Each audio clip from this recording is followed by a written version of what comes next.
बाजारामध्ये आता मेथी खूप स्वस्त झाली आहे आणि भरपूर प्रमाणात मेथीचं उत्पादनसुद्धा होत आहे. आणि ही मेथी हेल्दी पण असते. पण रोज रोज मेथीची भाजी पराठे खाऊन कंटाळला असाल तर चटपटीत अशी ही रेसिपी नक्की बनवा. तर आज आपण बनवतो एक महिनाभर तरी टिकणारी मेथीची मठरी. स्पेशली ही होळीच्या आधी चटपटीत अशी मठरी नक्कीच बनवली जाते.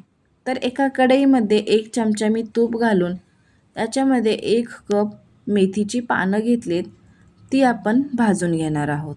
मेथी भाजत असताना फास्ट फ्लेमवरच आपण ही 2 ते 3 मिनिट भाजून घेणार आहोत. आता गॅस बंद करूया आणि एका परातीमध्ये 1 कप मी गव्हाचं पीठ घेतलंय आणि पाव कप बारीक रवा घेतलाय. चवीनुसार मीठ घालून घेऊया आणि 1 चमचा ओवा अशा पद्धतीने रगडून घालू. 1 चमचा सफेद तीळ, 1 चमचा पिठी साखर आणि 2 चमचे तूप घालून घेऊया किंवा तेलसुद्धा वापरू शकताय. आता हे व्यवस्थित चोळून असं मिक्स करून घ्यायचं, म्हणजे ही मेथीची मटरी खमंग व खुसखुशीत अशी नक्कीच होते. तर 2 ते 3 मिनिट व्यवस्थित हे चोळून घ्यायचं आणि त्यानंतर जी आपण आता मेथी भाजून घेतली ती मेथी याच्यामध्ये घालायची. मेथीसुद्धा पिठामध्ये व्यवस्थित मिक्स करून घेऊया आणि त्यानंतर आता याच्यामध्ये मसाले घालून घेऊ. तर इथे मी अर्धा छोटा चमचा हिंग पावडर घातली, अर्धा छोटा चमचा हळद पावडर, त्यानंतर 1 चमचा लाल तिखट. आता हे सगळं व्यवस्थित मिक्स करून घेऊ आणि त्यानंतर थोडं थोडं पाणी घालून याचा सैल असा गोळा बनवून घेऊ.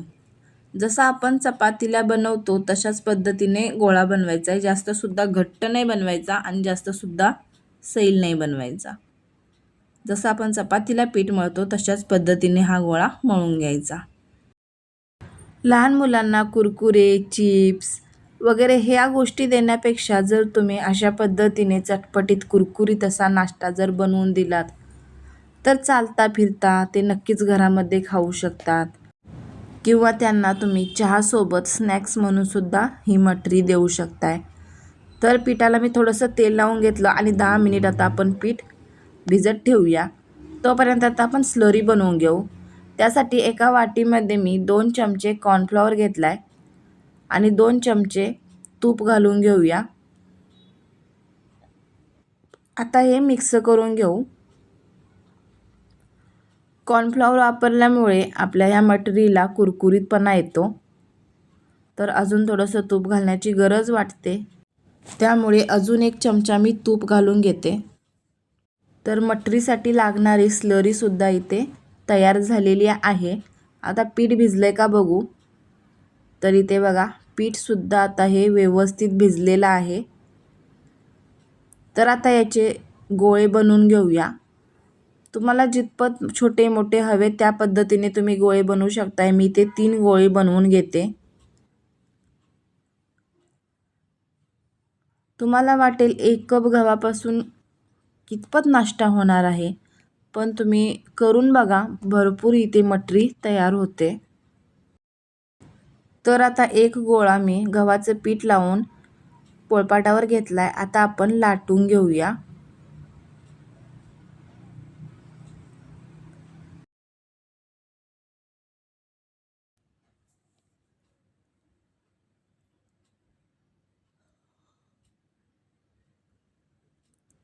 तर आता इथे पूर्ण लाटी मी लाटून घेतली.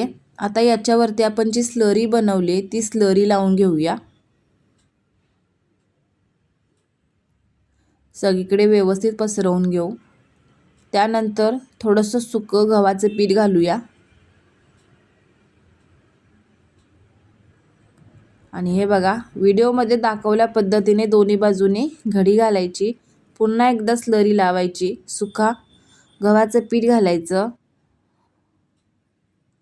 आणि पुन्हा एकदा घडी घालून लाटून घ्यायचं. आता दुसऱ्या साईडला पुन्हा एकदा स्लरी लावायची आणि दोन्ही साईडने पुन्हा घड्या मारायच्या. व्यवस्थित व्हिडिओ बघितलात ना तर तुम्हाला नक्कीच समजेल. तर पुन्हा एकदा गव्हाचं पीठ घालून घेऊ आणि अशा पद्धतीने गडी घालून लांबट अशी आता आपण ही लाटी लाटून घेणार आहोत.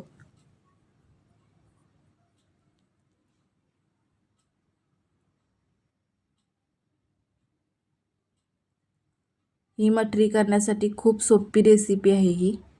तुम्ही नक्की ट्राय करा. आता सुरीच्या सहाय्याने आपण याचे कट देऊ. हे बघा अशा पद्धतीने. बघा जास्त जाडसुद्धा झालेल्या नाही आहेत आणि जास्त पातळसुद्धा झालेल्या नाही आहेत.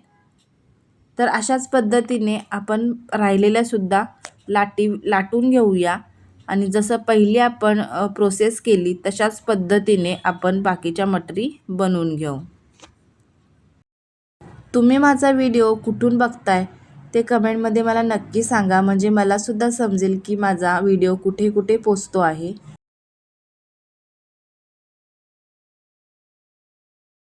तर इथे मी सगळ्या मटरी बनवून घेतलेत. गॅसवर कढईमध्ये तेल गरम करून घेतले. आता गॅसची फ्लेम थोडीशी मीडियम करूया आणि याच्यामध्ये एक एक मटरी घालून आपण तळून घेऊया. स्लो किंवा मीडियम गॅसवर आपण ह्या तळून घ्यायच्या, म्हणजे त्या आतपर्यंत व्यवस्थित तळल्या जातील.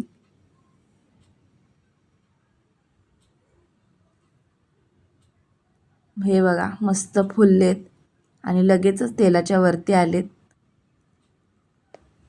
थोडेसे बुडबुडे कमी झाले की मग आपण ह्या मटरी काढून घेऊया. मस्तच. आता दुसरी बॅच तळून घेऊया.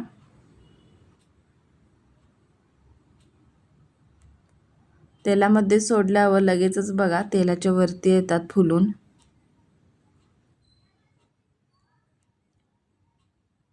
तर इथे कुरकुरीत आणि खुसखुशीत अशा गव्हाच्या पिठाच्या आणि मेथीच्या मठरी तयार झालेत.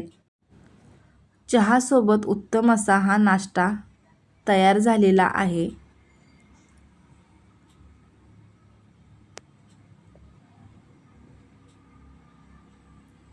हे बघा मी तुम्हाला एक तोडून सुद्धा दाखवते.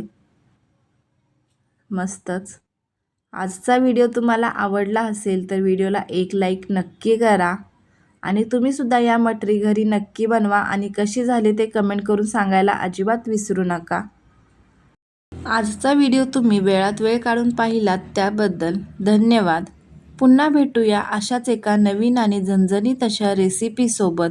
तोपर्यंत मस्त रहा. बाय.